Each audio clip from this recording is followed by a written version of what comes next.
Hi, I'm going to read a story from the book TC's Lesbian Shorts by Lindy Stewart, and it's based on true experiences back in the 60s, and here's one called The Shorts.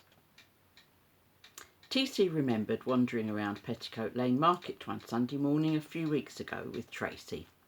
They spent the night before raving for the latter part. Tracy hadn't gone down to the club until after she'd finished at the clip joint she worked at.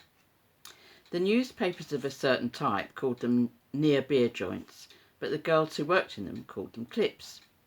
These were grotty premises in Soho, usually in the basements of shops or on the first floors of retail lock-up units that were licensed for refreshments but not alcohol. What Westminster City Council was doing granting all these permissions to doubtful proprietors is definitely questionable.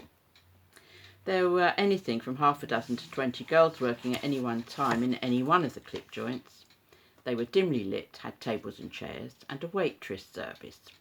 This was in fact the woman who'd been put in charge of the proceedings, the boss to all intents and purposes. She often doubled as a DJ, putting records on in the mandatory back room.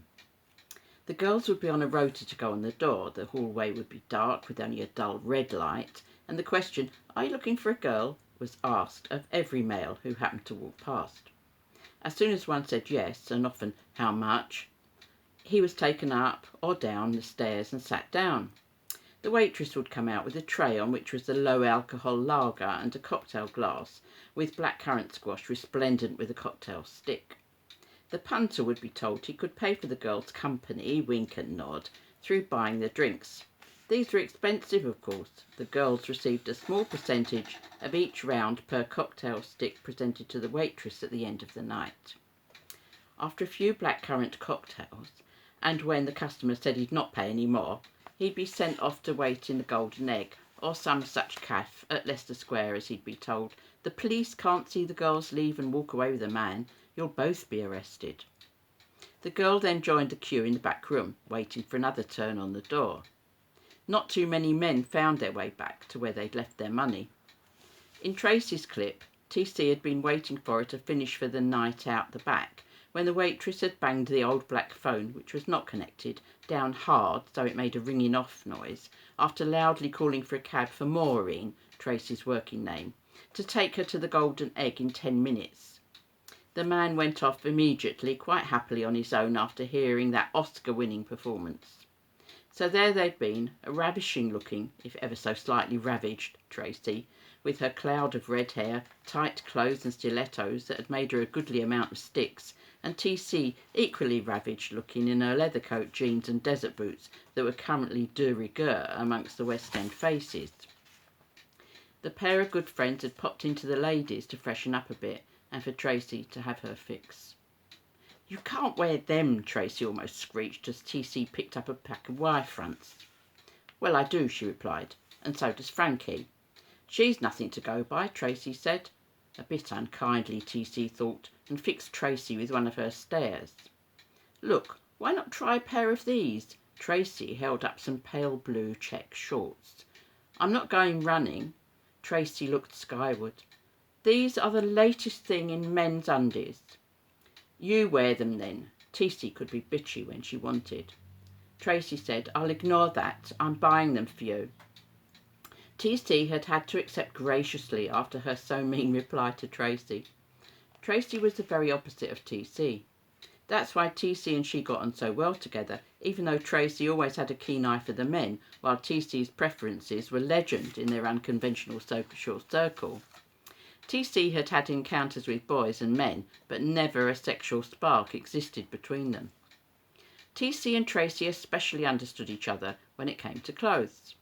TC had always experienced a sense of theatre, dressing for a part when donning women's attire, and Tracy had told her when they first met in Peter's Dairy on Darblay Street, where everyone hung out after the clubs shut, why she hated wearing her so-called gender-appropriate clothing. "I wouldn't be caught dead wearing those clothes," she'd remarked to TC as a for instance of her aversion. Funnily enough, as coincidences go, TC had endured the jeers of an old ex-boyfriend who'd bumped into her as she'd walked up Wardour Street earlier that very night with her best friend Sheila. both girls wearing tailored jackets, trousers and Cuban heeled boots. Following them for a few minutes, he shouted, "Got your lesbian clothes on? What do you think you look like?" etc. "Just ignore him and let's keep walking," was Sheila's calming response to TC's obvious angry discomfiture. TC had known this was a very differently meant kind of comment from the glamorous Tracy, who was telling everyone she'd just come down from Blackpool, and after chatting a while they'd embarked on this currently 2-year-old bosom buddy friendship. TC looked at the blue check shorts. She'd never worn them, but today she would. Tracy had been found dead, OD'd, on a seat in Soho Square, but she'd got her wish. Not in the male clothing that she despised, having to wear it on occasion if necessary, but in full and glorious drag. TC pulled on the shorts, got dressed and left for the West End. Well, that's dedicated to someone called Tracy, who was a wonderful, wonderful person. And especially when you look around the world and see the oppression that goes on just because people want to wear something other than they're supposed to or expected to. It's just a nonsense, isn't it? And in her honour, I'm wearing my leather waistcoat and everything else that goes with it. So I'll wish you happiness and joy, whether you are gay or straight or anything in between. And I hope you enjoyed that short story. There are plenty more in that book.